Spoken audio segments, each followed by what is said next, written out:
भाग्य को कोसने वाले लोग इस कहानी को जरूर सुने। एक बार एक इंसान अपनी जिंदगी से बहुत परेशान था। वह हर समय अपने आप को कोसता रहता था कि क्या जिंदगी मिली है मुझे, क्या जीवन है। हर परेशानी मेरे साथ ही है, हर दुख मुझे ही आकर घेरता है, हर झंझट मेरे ही सर पर पड़ती है। एक दिन इसी तरह अपने आप को बैठा हुआ कोस रहा था कि क्या नसीब है मेरा, क्या किस्मत है मेरी, क्या जिंदगी है मेरी। कि तभी अचानक एक बाज अपने शिकार को पंजों में दबाए हुए एक पेड़ पर आकर बैठ जाता है और वहीं पर अपने शिकार को खाने लग जाता है। यह परेशान आदमी जब उस बाज को देखता है तो कहने लगता है कि क्या जिंदगी है इसकी, क्या जीवन जी रहा है। न इसे खाने की चिंता, न पीने की, न पहनने की, और ना ही परिवार की शिकार करता है। और मस्त खुली हवाओं में कभी इधर घूमता है, कभी उधर घूमता है, सारे दिन आसमान में उड़ता रहता है। असल जिंदगी तो यही है, जीवन तो यही जी रहा है। और फिर वह आसमान की तरफ देखकर जोर जोर से चिल्लाता है कि काश मैं भी एक बाज होता तो मुझे भी कोई दुख न होता, मुझे भी कोई परेशानी न होती। काश मैं भी एक बाज होता। जब वह 2 से 3 बार जोर जोर से चिल्लाता है कि काश मैं भी एक बाज होता तो मुझे भी कोई दुख न होता, मुझे भी कोई परेशानी न होती, तो अचानक आसमान में बिजली कड़कने लग जाती है और आसमान से आवाज़ आती है कि हे इंसान, क्या यह हमने सच सुना है कि तू हमारी दी हुई जिंदगी से परेशान है और तू एक बाज बनना चाहता है। तो इस आकाशवाणी को सुनकर यह इंसान हैरान रह जाता है और आसमान की तरफ देखकर कहता है कि हाँ, मैं सच में अपनी इस ज़िंदगी से बहुत परेशान हूँ, क्योंकि हर परेशानी मेरे साथ ही है, हर दुख मुझे ही है, हर तकलीफ मेरे ही साथ है। तो आसमान से फिर आवाज़ आती है कि हे इंसान, एक बार फिर सोच ले, हमने तुझे बड़ी प्यारी ज़िंदगी दी है, लेकिन अगर फिर भी तू चाहता है कि हम तुझे बाज बना दे तो हम तुझे बाज बना देंगे। लेकिन अगर एक बार हमने तुझे बाज बना दिया तो फिर हम तुझे बाज से इंसान दोबारा नहीं बनाएंगे। तो यह आदमी तुरंत जवाब देता है कि मैंने अच्छी तरह से सोच लिया है कि मुझे बाज ही बनना है, और एक बार बाज बनने के बाद मैं दोबारा कभी नहीं कहूँगा कि मुझे इंसान बनना है। तभी ऊपर से आवाज़ आती है कि जैसे तुम्हारी इच्छा, और वह इंसान बाज बन जाता है।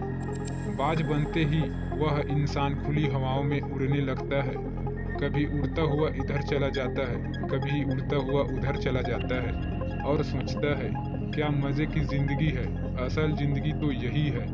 ना कोई चिंता, ना कोई परेशानी, ना कोई डर। वह सारा दिन ऊंचे आसमान में उड़ता रहता है। 2-3 मिनट पंख मारता है, उसके बाद पंख मारना बंद कर देता है और लंबे समय तक हवाओं में तैरता रहता है। इसी तरह हवाओं में तैरते हुए शाम का समय नज़दीक आ जाता है तो वह सोचता है कि मेरे पास रहने का एक ठिकाना भी होना चाहिए, मेरा अपना एक घर होना चाहिए जहां मैं रात में आराम कर सकूं। तो यह सोचकर वह छोटी छोटी लकड़ियां इकट्ठा करने लग जाता है और एक ऊंचे पेड़ पर अपना घोंसला बनाने लग जाता है।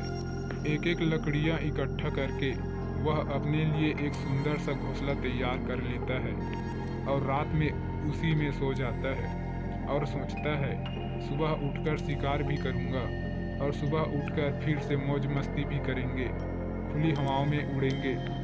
सुबह होते ही वह शिकार की तलाश में निकल पड़ता है, हवाओं में उड़ता रहता है। ऊपर से जाकर देखता है कि कहीं ज़मीन में मुझे कोई शिकार नज़र आए तो मैं तुरंत जाकर उसे दबोच लूँ और वहीं पर खा लूँ।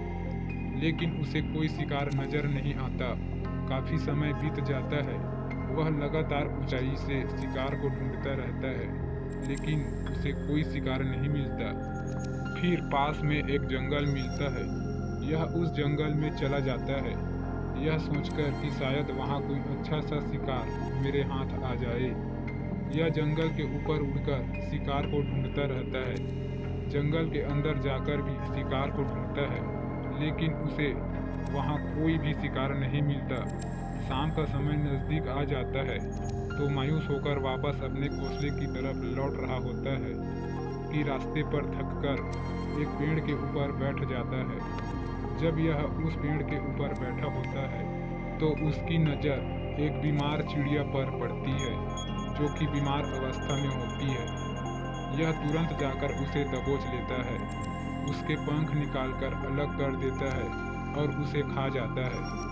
उस चिड़िया को खाने के बाद वह अपने घोंसले की तरफ उड़ जाता है और रास्ते में सोचता है कि चलो बीमार चिड़िया ही सही, लेकिन कुछ तो खाने को मिला। वह अपने घोंसले पर पहुंचकर आराम करने लगता है और सोचता है सुबह एक अच्छा सा शिकार पकड़ूंगा और अपनी भूख मिटा लूंगा। जैसे ही सुबह का प्रकाश होता है वह निकल पड़ता है अपने शिकार की तलाश में। हवा में उड़ता रहता है, लेकिन आज फिर कोई शिकार इसके हाथ नहीं आता। काफ़ी समय बीत जाता है। यह ऊंचाइयों पर जाकर अपनी तेज नज़रों से शिकार को ढूंढने की पूरी कोशिश करता है, लेकिन इसे कोई भी शिकार नज़र नहीं आता। फिर यह पास के उस जंगल की तरफ चला जाता है, लेकिन इसे वहाँ भी कोई शिकार नहीं मिलता। इसी प्रकार पूरे दिन उड़ते उड़ते शाम का समय नज़दीक आ जाता है तो यह निराश होकर वापस लौटने लगता है और रास्ते में एक पेड़ पर आकर बैठ जाता है। सोचता है शायद आज फिर कोई बीमार चिड़िया मेरा इंतजार कर रही हो, लेकिन हर बार किस्मत मेहरबान थोड़ी होती है। आज इसे कोई बीमार चिड़िया भी नहीं मिलती। यह थक हार कर वापस अपने घोंसले की तरफ चल पड़ता है और घोंसले पर पहुंचकर भूखा प्यासा ही सो जाता है और सोचता है कल सुबह एक बड़ा सा शिकार पकड़ूंगा और आज की भूख भी मिटा लूंगा। रात को अपने घोंसले में सोया रहता है, गहरी नींद में होता है कि तभी एक भयानक तूफान आता है। इस तूफान की हवा इतनी तेज होती है कि इसके घोंसले को उड़ाकर एक जगह फेंक देता है और वे कहीं दूर दूसरी जगह फेंक देते हैं। तो जहाँ पर वह गिरता है वहाँ नीचे एक नोकदार लकड़ी पड़ी होती है जो इसके पंजे में गड़ जाती है और इसे बुरी तरह घायल कर देती है।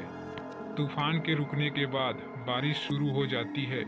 तेज बारिश होती रहती है, पर वह किसी तरह से पेड़ों के नीचे छुपकर बैठा रहता है। बड़ी मुश्किल से इसकी रात कटती है। जब सुबह होती है तो बारिश रुक जाती है।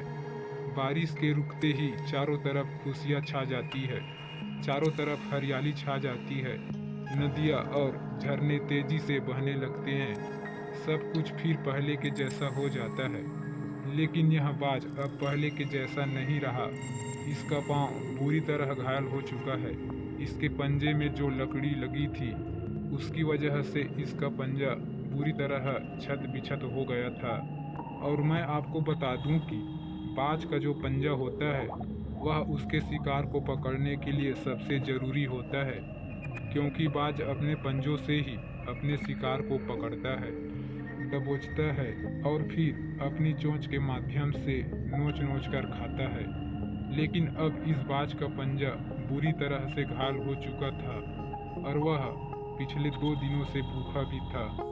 यह शिकार की खोज में थोड़ा सा उड़ता है कि शायद फिर कहीं कोई बीमार चिड़िया इसे मिल जाए, लेकिन कहाँ बार बार कोई बीमार चिड़िया मिलने वाली थी।